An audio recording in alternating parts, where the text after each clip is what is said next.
हमारा प्रभु यीशु मसीह के नाम में आप सभी को जय मसीह की। प्रिय भाई और बहनों, आज एक सवाल का जवाब देने के लिए फिर से आप लोगों के बीच में आया। तो आज हमारा बाइबल स्टडी में हमारा मुख्य वचन प्रकाशित वाक्य उसका 7वां अध्याय 4वां वचन से लेकर 8वां वचन तक। प्रकाशित वाक्य उसका 7वां अध्याय 4वां वचन से लेकर 8वां वचन तक एक बार पढ़ेंगे। और जिन पर मुहर दी गई, मैंने उन गिनती सुनी कि इस्राएल की संतानों के सब गोत्रों में से 1,44,000 पर मुहर दी गई। यहूदा के गोत्र में से 12,000 पर मुहर दी गई। रूबन के गोत्र में से 12,000 पर, गाद के गोत्र में से 12,000 पर, आशेर के गोत्र में से 12,000 पर, नप्तल के गोत्र में से 12,000 पर, मनश्शे के गोत्र में से 12,000 पर, शमोन के गोत्र में से 12,000 पर, लेवी के गोत्र में से 12,000 पर, लेवी के गोत्र में से 12,000 पर, इस्साकार के गोत्र में से 12,000 पर, जुबलून के गोत्र में से 12,000 पर, यूसुफ के गोत्र में से 12,000 पर और बिन्यामीन के गोत्र में से 12,000 पर मोहर दी गई। ओके, परमेश्वर के नाम की महिमा हो। आमीन, हालेलुया। हालेलुया।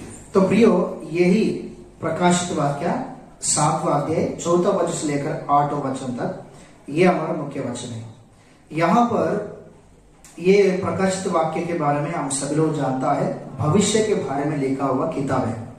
तो इसमें स्वर्ग में स्पेशली इजराइल के 12 गोत्रों से गिने गए हुए लोगों के विषय में यहाँ पर लिखा गया। 12 गोत्र में से कम 1,44,000 लोगों का गिनती या 44,000 लोगों का नाम वहां पर हमको दिखाई दे रहा है। तो इसमें स्पेशली एक एक गोत्र से कम 12,000, एक गोत्र से 12,000, एक गोत्र से 12,000, ऐसा 1,44,000 लोगों के विषय में वहां पर स्वर्ग में परमेश्वर ने लिखा करके, उनको छाप दिया करके, परमेश्वर ने उनको अधिकार दिया करके वहां पर हम लोग देखते हैं। तो यहाँ पर प्रश्न ये है कि प्रियो, 12 गोत्र में वहां पर एक एफ्राइम गोत्र और दानु गोत्र वहां पर मिस हो गया। तो स्वर्ग में ये 1,44,000 लोगों में या ये 12 गोत्र के नामों में इसमें दानु गोत्र और एफ्राइम गोत्र दिखाई नहीं दे रहा है। तो असलियत में ये कौन है? एफ्राइम तो यूसुफ का पुत्र है और दानु तो याकूब का पुत्र है। इसके विषय में बाइबल में स्पष्ट में लिखा गया कि उत्पत्ति उसका 30वां अध्याय और 6वां वचन, उत्पत्ति उसका 30वां अध्याय और 6वां वचन में, और उत्पत्ति 30 अध्याय 1 वचन से लेकर 3रा वचन तक, 30 अध्याय 1 से 3 वचन तक भी पढ़ने से प्रियो, याकूब की पत्नी राहेल को संतान नहीं था, वो बांझ था। इसलिए राहेल की दासी बिल्हा को राहेल ने खुद याकूब के पास भेजता है। उसके द्वारा बिल्हा गर्भवती होकर एक लड़का को पैदा करता है। तो जिन्होंने पैदा हुआ उस लड़का का नाम राहेल ने दानु करके नाम रखता है। दानु मतलब यहोवा ने मुझे न्याय किया, यहोवा ने मुझे सहायता किया, यहोवा ने मुझे न्याय किया करके उसका अर्थ होता है। तो प्रियो, वैसा दानु पैदा हुआ। और एफ्राइम कोने कहने से याकूब का छोटा बेटा यूसुफ मिस्र देश में एक राजा का बेटी आसनेत के साथ जब उनके विवाह हुआ तो आसनेत के द्वारा पैदा हुआ लड़का एफ्राइम वो यूसुफ का बेटा है। तो आसनेत के द्वारा पैदा हुआ बेटा को यूसुफ ने एफ्राइम करके नाम रखा है। तो यूसुफ को असलियत में 2 बच्चे, याकूब ने क्या किया, यूसुफ का जगह में उनके 2 बच्चों को अपनी बच्चों के तरह अपने पास ले लिया। तो वैसा मनुष्य गोत्र बन गया और एफ्राइम गोत्र बन गया।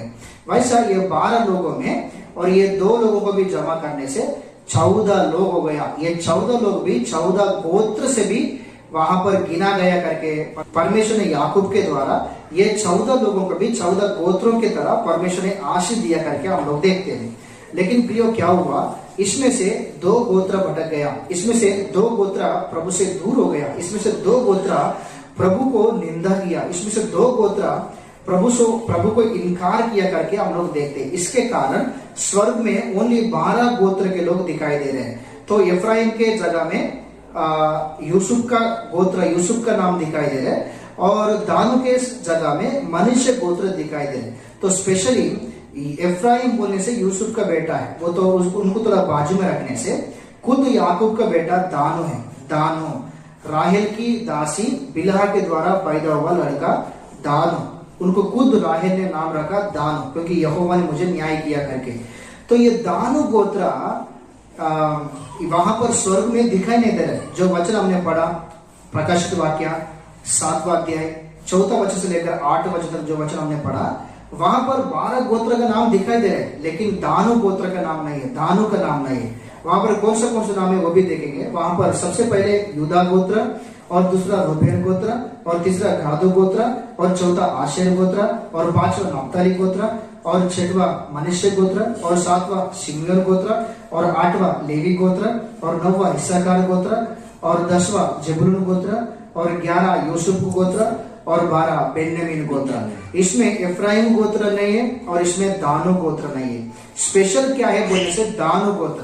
तो मुझे आया हुआ सवाल क्या है बोलने से, याकूब का खुद का बेटा है दानु, तो दानु गोत्र के रूप में वहां पर बुलाया गया, क्योंकि बाइबल में हम लोग देखते हैं व्यवस्था विवरण उसका 33 अध्याय 23 वचन से 26 वचन तक, व्यवस्था विवरण उसका 33 अध्याय और 23 वचन से 26 वचन तक। और उतना ही नहीं, निर्गमा उसका पहला अध्याय पहला वचन से 4 वचन तक, निर्गमा उसका पहला अध्याय पहला वचन से 4 वचन तक, याकूब का 12 पुत्रों का नाम वहां पर स्पष्ट शरीर से लिखा गया। यही लोग 12 गोत्र के रूप में फैल गया, प्रभु ने आशीष दिया करके हम लोग देखते हैं। और उतना ही नहीं, पहला इतिहास उसका 2 अध्याय पहला वचन से लेकर 2 वचन तक, पहला इतिहास उसका 2 अध्याय पहला वचन से लेकर 2 वचन तक भी वहां पर ये 12 गोत्रों का नाम है, 12 याकूब का इस्राएल का 12 पुत्रों का नाम है करके दिखाई दे रहे। उसमें दानु गोत्र है, लेकिन प्रियो जब हम स्वर्ग में देखते हैं, इस पृथ्वी में सारे इस्राएल के मंडली में ये 12 पुत्र का नाम भी है, 12 गोत्र का लोग भी है, नाम भी है। लेकिन जब स्वर्ग में प्रकाशित वाक्य 7 अध्याय में हम लोग देखते हैं, वहां पर जो इस्राएल में से 12 गोत्रों को गिना गया, उसमें दानु गोत्र के लोग नहीं है, दानु गोत्र का नाम नहीं है, जीवन की किताब में उनका नाम नहीं है। स्वर्ग में जो लिस्ट इस्राएल लोगों के लिए लिखा गया, उस लिस्ट में दानु गोत्र नहीं है। कारण क्या है? वो लोग बुलाए हुए लोग हैं, लेकिन कैसे छोड़ दिया गया है? वो लोग परमेश्वर की नीच प्रजा है, परमेश्वर ने खुद चुनाए हुए लोग हैं, लेकिन क्यों छोड़ दिया गया? लेकिन क्यों स्वर्ग में जगह को दिया? लेकिन क्यों उनका नाम स्वर्ग की लिस्ट में दिखाई नहीं दे रहे? क्यों वो लोग परमेश्वर के राज्य को खो दिया? ये मेरे पास आया हुआ सवाल है। तो प्रियो, इसका कारण ये है कि जब मूसा सारे इस्राएल लोगों का अगवा बनकर मिस्र के गुलाम से बाहर ले गया और उन्होंने जंगल में उनके साथ रहकर 40 साल सेवा किया, मूसा का सेवकाई होने के बाद मूसा के स्थान में यहोशुआ इस्राएल लोगों का गुरु या इस्राएल लोगों का अगुवा बनकर उनको आगे चलाया, कानान देश तक पहुंचाया। कानान देश पहुंचने के बाद परमेश्वर ने कहा कि सारे गोत्रों को वहां पर जो कानान देश परमेश्वर ने सारे इस्राएल लोगों के विषय में प्रभु ने दिया है, प्रभु ने वहां पर पहुंचाया है, उस देश का सब जगह इस्राएल लोगों का 12 गोत्रों को बांटने के लिए परमेश्वर ने यहोशुआ से कहा। तो परमेश्वर के वचन के अनुसार यहोशुआ ने यूदा गोत्र को एक जगह, लेवी गोत्र को एक जगह और एफ्राइम गोत्र को एक जगह, वैसा एक एक गोत्र को ऐसा वहां पर बांट दिया है, वहां पर जगह बांट दिया करके हम लोग देखते हैं। लेकिन इसमें प्रियो ये दानु गोत्र को वहां पर जगह नहीं दिया करके हम लोग देखते हैं। तो जगह नहीं देने के कारण उन लोगों ने हमको बाग चाहिए, हमको जगह चाहिए करके, तो इसके विषय में न्यायियों 17 अध्याय में लिखा गया, 17 और 18 अध्याय, न्यायियों उसका 17 और 18 अध्याय दोनों अध्याय में भी पढ़ना चाहिए। तो ये जो दानु गोत्र के लोग हैं, तो आगे आने के बाद इनका नाम दानिया, दानी लोग, ऐसा कुछ अलग अलग नाम से इस्तेमाल किया गया, लेकिन ये लोग दानु गोत्र के ही लोग हैं। आप लोग कंफ्यूज नहीं होना चाहिए। ओके, ये दानु गोत्र के लोग क्या किया, 5-6 लोगों को, एक मुख्य लोगों को खड़ा किया और उनके पीछे कम से कम 6000 या कुछ लोगों को, कुछ टीम, कुछ सैनिक लोगों को खड़ा करके उनके साथ ये सभी लोग मिलकर ये लोग एक एक क्षेत्र, एक एक राज्य पार करते हुए लड़ाई करने के लिए, एक देश के साथ, एक राज्य के साथ लड़ाई करने के लिए गया। कारण लड़ाई करके उनके ऊपर जीत कर उनकी बाग को अपनी बाग बनाने के लिए, उनकी जगह को अपनी जगह बनाने के लिए सबसे पहले 5-6 लोगों को खड़ा किया, उसके बाद कम से कम 600 या 6000 लोगों को ऐसा कुछ खड़ा करके उन लोगों को पकड़ के युद्ध करने के लिए जाता है, क्योंकि दूसरों की जगह अपनी जगह बना के लिए, उनकी बाग को अपनी बाग बना के दानिया या दानु गोत्र के लोग आगे बढ़कर जाते।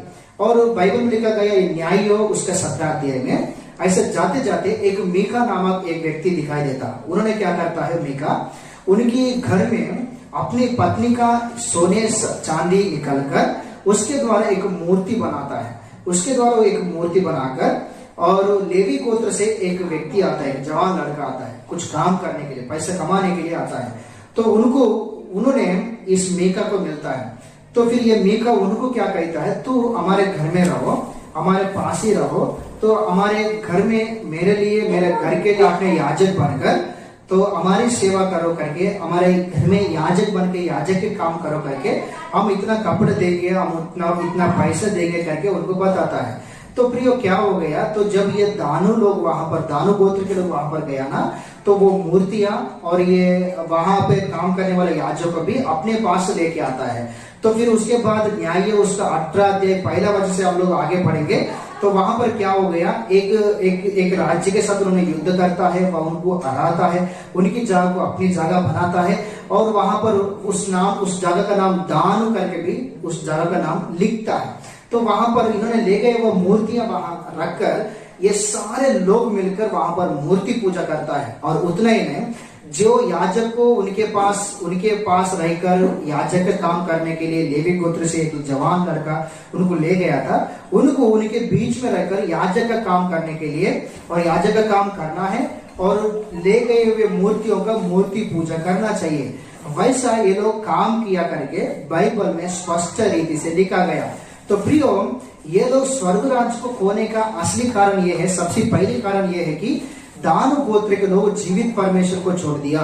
जो परमेश्वर इन लोगों को मिस्र की गुलाम से बाहर लेके आया, जो परमेश्वर लाल समुद्र को धोबा किया, जो परमेश्वर ने स्वर्ग से मन्ना बरसाया, जो परमेश्वर ने इन लोगों को पत्थर से पानी पिलाया, जो परमेश्वर ने सारे मुसीबत से, सारे संकट से, सारे विपत्ति से बचाया, जो परमेश्वर इनके साथ रहकर आगे चलाया, उनका सारे भलाई को ये लोग भूलकर जीवित परमेश्वर को छोड़ के, सृष्टिकर्ता को छोड़कर सृष्टि को पूजा करना शुरू किया। ये लोग मूर्ति पूजा किया। यही इनके जीवन में किया हुआ सबसे बड़ा पहला गलती है। प्रियो, कभी आप भी हो और मैं भी हो, हमारे कोई भी हो, कोई भी विश्वासी, कोई भी सेवक या कोई भी खनिष्ठ, कोई भी विश्वासी हो, परमेश्वर के स्थान को दूसरा किसी को नहीं देना है। क्योंकि निर्गमन किताब और 20वां अध्याय में जब हम पूरा पढ़ते हैं, 10 आज्ञा के विषय में लिखा गया। उसमें से पहली आज्ञा है, मेरे सिवा दूसरा कोई ईश्वर नहीं रहना चाहिए, आकाश में भी हो, पृथ्वी में भी हो, कहीं भी हो, और मुझे छोड़कर नाम